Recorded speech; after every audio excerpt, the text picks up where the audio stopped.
မေဆက်တိုင်ဖုန်းမုန်တိုင်းကြောင့်တရုတ်နိုင်ငံတောင်ပိုင်းမှာတော့ရေလောင်တမန်တွေကျိုးပေါက်ပျက်စီးနေပြီး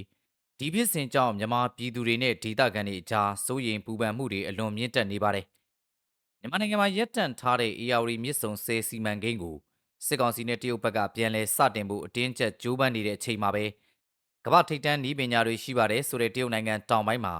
အခုရက်ပိုင်းအတွင်းမေဆက်တိုင်ဖုန်းမုန်တိုင်းကြောင့်မိုးသည်ထန်စွာရွာသွန်းပြီးရေလုံတမန်တွေရေကာတာတွေအကြီးအကျယ်ကျိုးပေါက်ပျက်စီးခဲ့ပါတယ်။လူပေါင်း6000ကျော်အရေးပေါ်ရွှေ့ပြောင်းနေရပြီးအသက်အိုးအိမ်စီးစိမ်တွေဆုံးရှုံးနေရတဲ့ဒီဖြစ်စဉ်ဟာမြန်မာပြည်သူတွေအတွက်တော့ကြီးမားတဲ့သတိပေးခေါင်းလောင်သံဖြစ်လာပါတယ်။ဘာဖြစ်လို့လဲဆိုတော့လက်ရှိမြန်မာနိုင်ငံမှာစစ်ကောင်စီကရပ်တန့်ထားတဲ့ AR မြစ်ဆုံဆည်စီမံကိန်းကို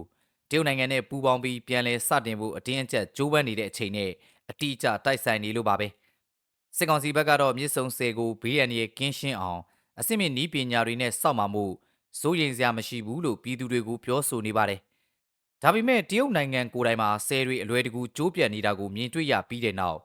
မြန်မာပြည်သူတွေနဲ့ကချင်ဒေသခံတွေအကြားစိုးရိမ်မှုတွေတဟုန်ထိုးမြင့်တက်လာပါတယ်။မေခနဲ့မလိခမြင့်တဲ့စုံရမှာတီဆောက်မဲ့မြစ်ဆုံဆည်ကြီးတာတနေ့နေ့မှာမုံတိုင်းတန်ငလျင်တန်ကြောင့်ကျိုးပေါက်ခဲ့ရင်ကချင်ပြည်နယ်မြစ်ကြီးနားမြို့အပါအဝင်အေယာဝတီမြစ်အောက်ပိုင်းဒေသတွေကလူပေါင်းတန်းချီဟာ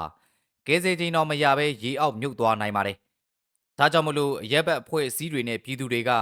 တရုတ်ကဆယ်ကျိုးမှုဖြစ်စဉ်ကိုသင်ခန်းစာယူပြီးမြစ်ဆုံစီမံကိန်းကိုလုံးဝဖျက်သိမ်းဖို့တောင်းဆိုနေကြတာဖြစ်ပါတယ်။တဘာဝဘေးအန္တရာယ်ဆိုတာနီးပညာနဲ့တားဆီးလို့မရနိုင်ကြောင်းအခုဖြစ်ရက်ကတက်တည်ပြနေပါပြီ။